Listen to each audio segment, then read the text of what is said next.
예, 오늘은 고린도 후서 해설입니다. 이 고린도 후서는 고린도 전서와 많은 차이점들이 있습니다. 이 고린도 후서를 읽다 보면은 우리가 이것을 왜 성경으로 읽어야 될까 하는 그런 의구심이 들 수도 있습니다. 그렇지만 이 말씀을 우리가 쭉 들여다보면은 이게 고린도 교회와 또는 고린도서를 쓰는 바울에게만 당하는 문제가 아니고 현대 교회에 이런 문제가 있지 않을까, 그리고 이런 문제에 부딪히는 교회는 과연 어떻게 하는 것이 좋을까를 우리에게 알려주는 그런 말씀으로 받아들이면 좋을 것 같습니다. 예, 순서는 고린도후서의 성격, 통일성, 그리고 쓴 목적이 무엇인가, 또 바울의 적대자들, 그리고 개인의 변증, 그리고 서신의 기록 장소, 시기를 나누는 순서로 진행하겠습니다. 이 고린도후서는 고린도전서와 고린도후서의 가장 큰 차이점이 있는데, 이 바울의 서신 가운데, 바울 서신 13권 가운데 가장 자서전적인, 그러니까 자기 이야기를 쓰는 식으로 하는 것이 고린도후서의 성격입니다. 이 전서 후서의 큰 차이점을 보면은, 이 전서는 이 사상과 주제가 상당히 명확한 반면에 후서는 이 바울의 감정 또는 열정이 이 안에 포함되어 있습니다. 고린도서는 상당히 질서정연한 서신이라면 고린도후서는 이게 여러 질문에 대한 답변을 해줘야 되고 또 문제에 대한 것을 지적하다 보니까 상당히 이렇게 체계성은 좀 없는 그런 서신입니다. 그리고 고린도전서는 가장 체계적인데 고린도후서는 체계성이 없고, 역사성으로 보면은 고린도전서는 이 당시 초대교회 역사를 우리가 알 수 있는 그런 귀중한 자료인데, 고린도후서는 사도 바울 개인에 대한 것들을 알 수 있는 그런 자료라고 하면은 틀림없습니다. 이 통일성의 문제인데, 바울이 고린도에 보낸 편지가 고린도전서, 고린도후서 이 두 개만 있을까요?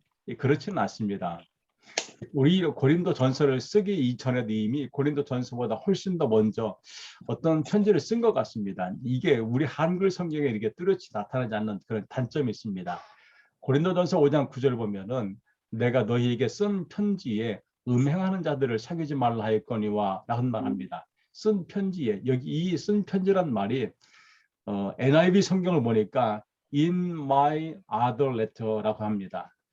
그러니까 다른 편지가 이미 있었다는 거지요. 고린도 전서를 쓰기 전에 이미 다른 편지를 보냈는데, 이 편지를 받은 고린도 교인들이 읽고 바울에게 뭔가 또 질문서를 보내는, 이렇게 양쪽으로 서신을 교환하는 그런 식으로 고린도 전서와 고린도 후서가 이어지는데,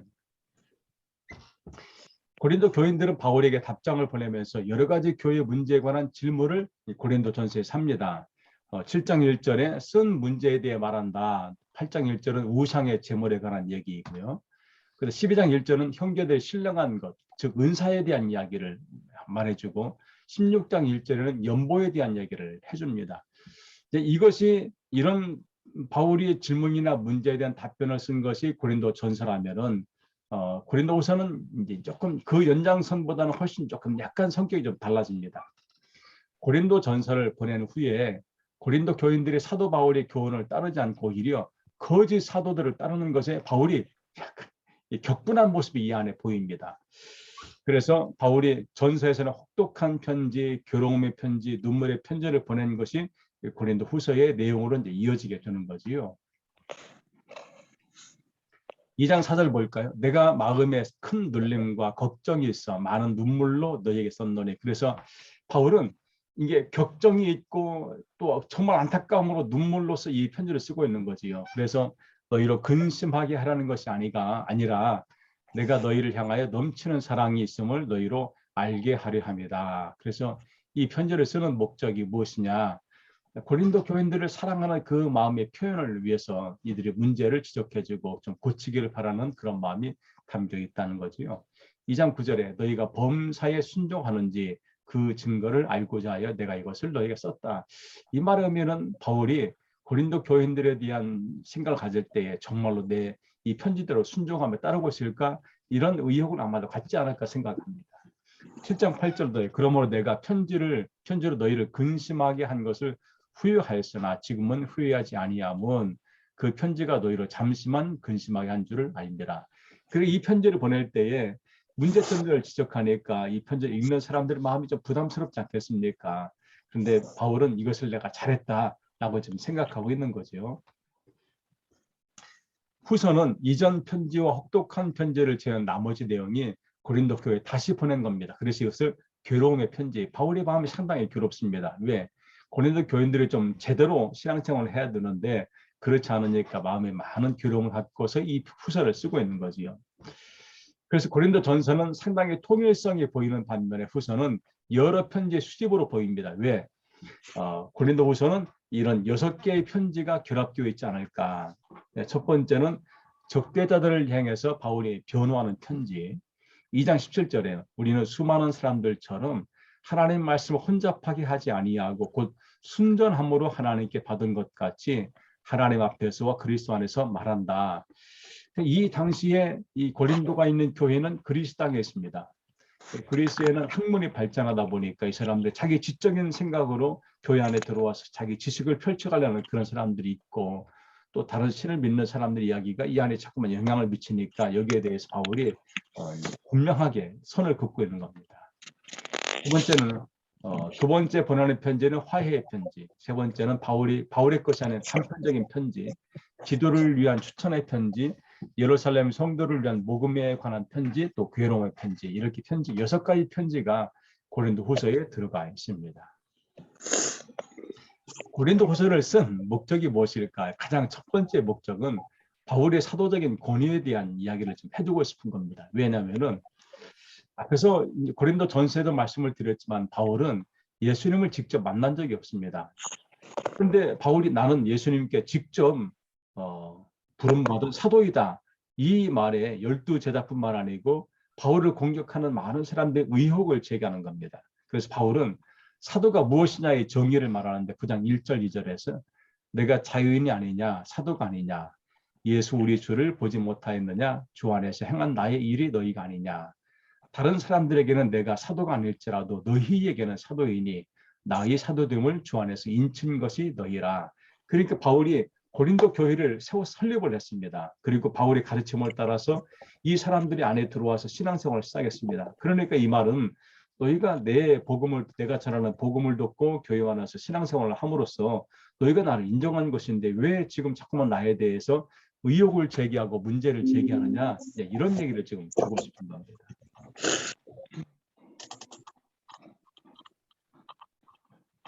고린도후서에 2가지의 중요한 논쟁이 있습니다. 하나는 한 인간으로서 바울이 신뢰할 수 없는 사람이라는 이런 문제에 대한 제도인데 어떤 제기입니다. 맛보고 첫 번째 자신의 사도 자격에 대한 이야기에 대한 어떤 문제의 제기를 대한 답변을 하고요. 두 번째는 예루살렘을 위해 헌금을 하는데 이 헌금 모금하는 것에 대한 의도를 의심하는 일이 이제 벌어집니다. 그러니까 바울이 분명하게 말합니다. 왜냐하면 바울은 자비랑 선교를 합니다. 누구에게 후원을 받는 것이 아니고 자기가 직접 일을 하면서 그 벌이하면서 선교하고 있으니까 여기에 대해 분명히 이제 이 목적을 말하려는 의도가 있지요.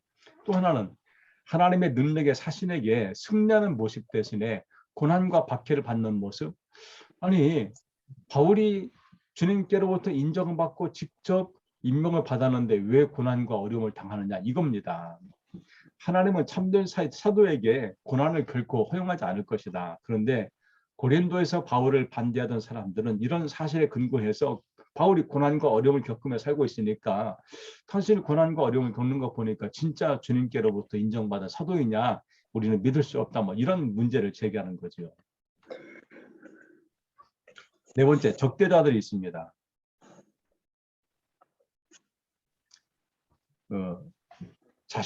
팔레스틴에서 고린도로 내려온 전도자들 가운데 자신들을 초인, 신적인 인간, 또 아브라함의 자손, 가장 훌륭한 히브리인으로 생각하는 사람이 있습니다. 그러니까 유대인 기독교인들 가운데 이런 사람들이 이제 고린도 교회에 지금 들어와 있는 거지요.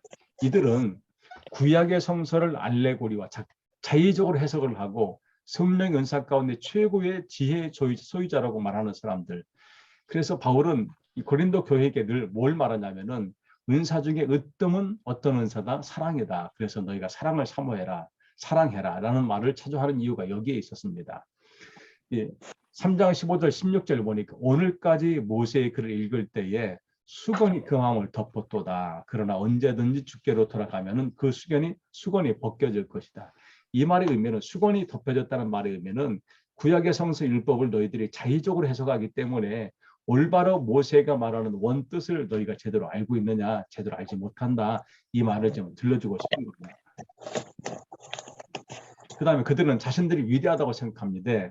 바울이 11장 5절에서 나는 지극히 크다는 사도들보다 부족한 것이 조금도 없는 줄 생각한다. 그러니까 너희가 예루살렘 교회에서 신앙생활한다고 여기 와서 너희들이 지식이 있고 뭐 모세 율법을 안다고 말하지만은 나는 너희들이 생각하는 가장 위대한 사도 베드로이지요. 그 베드로보다 나는 조금도 부족함이 없다. 그렇게 자신을 표현하고 있습니다. 그래서 그리스도를 신적 인간의 최고 표본으로 그들은 생각했고 인간성을 경시합니다. 이게 이제 이 당시의 영지주의의 맹점입니다. 이것을 영향을 받은 거지요. 그러니까 예수 그리스도가 하나님이라면 어떻게 인간의 몸을 오시고 있느냐, 그건 불가능하다. 이제 이런 생각들에 대해서 이제 바울이 말하고 있는 겁니다. 바울의 개인의 변증입니다. 이 바울은 개인적 외모에 대해서 공격을 참 많이 받았습니다. 이제 특별히 아마도 바울이 갖고 있는 약점 중에 하나가 뭐냐면은 이 바울이 언변이 좀 약했나 봅니다.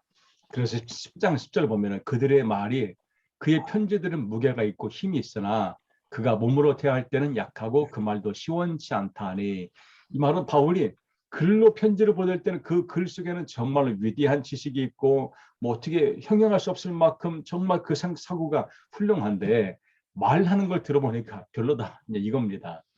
그래서 바울이 뭐라고 하냐면은 자신을 가리켜서 나는 완삭되지 못한 자 같다. 그러니까 본인이 어쩌면은 여러 그 약점이 있지만은 내가 제대로 태어나지 못해서 약하게 태어나서 내가 이렇게 되었다는 것을 자신을 인정하고 있습니다.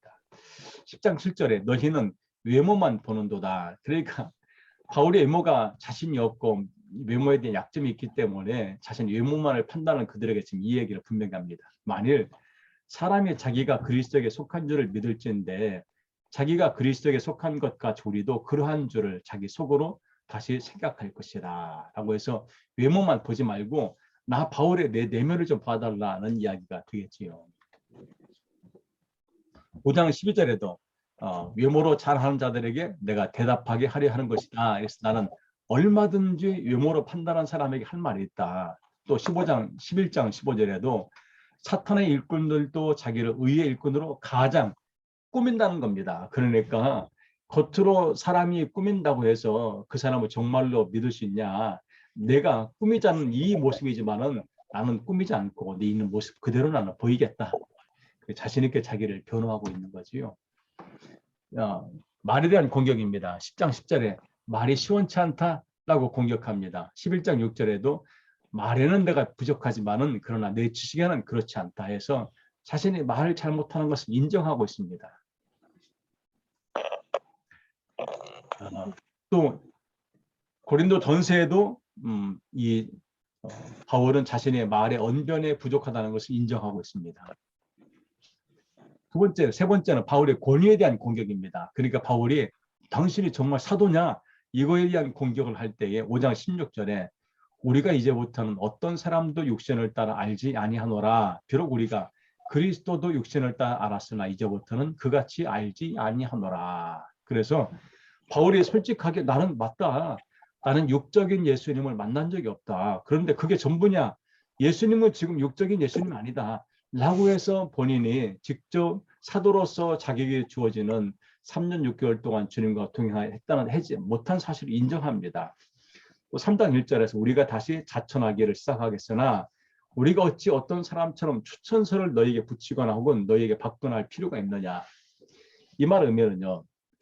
유다가 자신의 잘못을 깨닫고 스스로 목숨을 끊게 됩니다. 그래서 그 다음에 한 사도를 12명에 채우기 위해서 선발하는데 마띠아를 선발해서 이들이 기도한 다음 추첨으로 마띠아를 이제 선정합니다. 이걸 두고 지금 바울이 말하고 있습니다. 나는 누구에게 추천을 받은 바도 없다. 나는 예수님께 직접 사도로 부름받은 사람이다. 이것을 지금 말하고 싶은 겁니다. 12장 11절입니다. 내가 어리석은 자가 되었으나 너희가 억지로 시킨 것이니 나는 너희에게 칭찬을 받아야 마땅하도다. 내가 아무것도 아니나 지극히 크다는 사도들보다 조금도 부족하지 않냐다. 그래서 바울은 3년 6개월 동안 예수님과 동행한 너희에 비해서 내가 조금도 나는 부족하지 않다. 당당하게 자기를 변호하고 있습니다. 바울의 교훈에 대한 공격입니다. 4장 5절 보니까 우리를 전파하는 것이 아니라 오직 그리스도 예수 주 되신 것과 또 예수를 위하여 우리가 너희의 종된 것을 전파함이라. 그래서 바울은 분명하게 말합니다. 내가 얼마든지 지식이 있어서 다른 것을 말할 수 있지만은 나는 그 모든 걸 다 포기했다. 내가 전하는 것은 오직 예수 그리스도, 그리스도의 십자가, 이거 외에는 나는 자랑하지 않겠다. 2장 7절이 아니고 17절 수정하시기 바랍니다. 2장 17절입니다. 우리는 수많은 사람처럼 하나님 말씀을 혼잡하게 하지 아니하고 그 순전함으로 하나님께 받은 것 같이 하나님 앞에서와 그리스도 안에서 말한다. 그래서 바울의 가르침에 대해서 다른 교훈을 전하는 사람들처럼 하나님 말씀을 혼잡하게 하지 않는다. 앞에서 고린도 전서에서 말씀했듯이 고린도 교회에는 심지어 어떤 사람은 예수님의 부활이 없다고 주장하는 사람도 있습니다. 이렇게 고린도 교회 성도들의 마음 또는 미혹해하는 그런 교훈이 아니고 나는 오직 예수 그리스도 복음이라는 나를 자랑하지 않는다. 분명히 손을 긋고 있습니다. 자, 그러면은 이 고린도 후서는 어디에서 기록이 되었을까요? 사실 지금 앞에서 이제 제가 언급은 하지 않았지만은 사도 바울은 육체에 가시가 있었습니다. 그 가시가 어떤 학자는 간질병이라고 하기도 하고 어쨌든 간에 그 당시로서는 고칠 수 없는 질병도 갖고 있었습니다. 이것 때문에 바울이 3번이나 기도했지만은 고쳐주지 않았습니다. 내 은혜가 내게 족하도다. 이런 말로 고쳐주지 않습니다. 여모로도 바울은 아마도 볼품이 없었기 때문에 그래서 아마 바울은 또 결혼하지 못했지 않았을까. 결혼하지 않은 것이 아니고 바울은 결혼하지 못했지 않았을까 하는 생각도 듭니다. 어쨌든 바울은 이런 거에 전혀 개의치 않았습니다. 본인이 오직 그리스도의 복음을 전하는 사도로서 그 자체로 그는 늘 감사하고 고맙게 생각을 했습니다. 기록 장소와 시기를 볼까요? 바울은 고린도 후서를 기록할 시기에 어디에 있으냐? 마게도냐에 있었습니다. 지도를 한번 보여드리겠습니다. 여기 지금 보이는 이 지역이 마게도냐 지역이고 밑에가 아가야 그리스 지역인데 이 마게도냐 지역에는 어떤 교회가 있었냐면 중요한 교회가 빌립보 교회, 데살로니가 교회, 베레아 교회 이런 교회들이 이 안에 있었습니다. 근데 이 마게도냐 지역에 있는 교회 가운데 바울이 가장 사랑하는 교회, 가장 머릿속에 많이 염두에 두고 있는 교회는 어디일까요? 빌립보 교회였습니다. 그래서 아마도 바울이 마게도냐에서 기록을 했다 했는데 그 마게도냐의 어느 교회에서 기록했을까? 그게 어쩌면은 빌립보가 아닐까라고 유추하는 이유가 바울은 빌립보 교회를 굉장히 좋아하고 아낍니다. 2장 13절 보면은 내가 내 형제의 지도를 만나지 못함으로 내 심령이 편안하지 못하여 그들을 작별하고 마게도냐로 갔노라. 이게 마게도냐의 빌립보일까 데살로니가 교회일까 베레아일까 그건 아직 잘 모릅니다. 7장 5절에 우리가 마게도냐에 이르렀을 때에도 우리 육체가 편안하지 못했고 사방으로 혼란을 당하여 밖으로는 다툼이요 안으로는 두려움이 있었노라. 이 말의 의미는요. 바울이 이 앞에서 복음을 전할 때 그때마다 그런 유대인들에게 많은 박해를 받았습니다. 그래서 사실은 피신이 오면서 여기까지 오게 된 거지요. 그래서 바울이 마게도냐에 있는 두 도시 데살로니가와 빌립보의 교회를 세웠기 때문에 어쩜 이 두 도시 가운데 어느 한 곳에서 이 고린도 후서를 기록하지 않았을까라고 유추하고 있습니다. 그러면은 그게 과연 어디일까 정확하게. 바울은 빌립보에 있는 그리스도인들과 우호적인 관계를 갖고 있었다는 점을 미루어서 아마도 고린도 후서를 이 빌립보에서 기록하지 않았을까. 빌립보서 1장 7절 8절 보면은요. 내가 너희 무리를 위하여 이와 같이 생각하는 것이 마땅하니 이는 너희가 내 마음이 있으며 그러니까 바울의 마음속에 늘 빌립보 교인들에 대한 고마운 마음, 사랑하는 마음이 있었습니다. 그 뒤에 보면은 내가 예수 그리스도의 심장으로 너희 무리를 얼마나 사모하는지 세상의 빌립보 교인들을 사모한다는 표현을 쓸 정도로 이 바울의 마음속에 빌립보 교인들에 대한 뜨거움이 있었습니다. 왜냐? 4장 14절 16절 보면 그러나 너희가 내 괴로움에 함께 참여하였도다. 이 말의 의미는 빌립보 지역에도 박해가 없던 것은 아닙니다. 박해가 있었는데 빌립보 교인들이 이 박해를 두려워하지 않고 그냥 당당하게 그것을 맞이한 겁니다. 바울과 같이 이런 모든 괴로움에 함께 참여하는 저 박해를 넉넉하게 감당하는 그런 교인들이었습니다. 그래서 바울은 이것을 잘하였도다 말합니다. 너희도 알거니와 복음의 시초에 내가 마게도냐를 떠날 때 주고받는 내 일에 참여한 교회가 너희 위에 아무도 없었느니라. 이 말을 본다면은 데살로니가 교회보다는 빌립보 교회가 훨씬 더 바울을 협조하고 지지하고 했던 것 같습니다. 그래서 데살로니가 있을 때에도 너희가 한 번뿐만 아니라 두 번이나 나의 쓸 것을 보내었도다. 그만큼 이 빌립보 교회가 바울을 위해서 헌금하고 또 후원도 하고 물질적으로요. 이런 일을 했던 것을 우리가 알 수가 있습니다. 예, 그만큼 교감했었던 거지요. 그래서 바울이 고린도후서를 언제 기록했는지를 알기 위해서는 고린도 전서와 후서 사이에 발생한 일련의 사건들을 우리가 볼 필요가 있습니다. 이 말은 의미는 고린도 교회에는 많은 문제가 있었고 바울에게 이 문제를 제기할 때 바울의 사도됨에 대한 의혹, 또 헌금에 대한 의혹, 또 바울의 외모에 대한 또는 거기에 대한 의혹 이런 것들을 제기할 때에 바울이 여기에 대해서 이제 자신의 어떤 변증을 하지 않을 수 없는 그런 상황이었습니다. 그래서 바울은 고통스러운 고린도 방문, 가혹한 서신의 작성과 전달, 그리고 여기에 대해 기도를 파송하게 됩니다. 이 가혹한 서신을 수신한 것에 대한 소식을 듣고 돌아온 이후에 고린도 후서를 기록하게 되는데, 그래서 아마도 고린도 전서의 5장 9절 이전 서신과 관련해 본다면은 아마도 AD 54년에서 55년경에 마게도냐에서 이 서신을 기록한 것은 맞는데, 이제 마게도냐의 빌립보냐 데살로니가냐 이것은 아직 확정된 것은 아니지만은 대부분의 학자들은 빌립보라고 그렇게 유추하고 있습니다. 자, 오늘은 여기까지 하겠습니다. 오늘도 함께해 주신 분들에게 감사드립니다. 오늘도 편안히 주무시고 오셨습니다. 예, 고맙습니다, 편안한 밤 되시기 바랍니다. 감사합니다. 이종렬 정견이 감사합니다. 네, 감사합니다. 감사합니다. 양경훈 정견이 감사합니다. 감사합니다. 편을 주세요.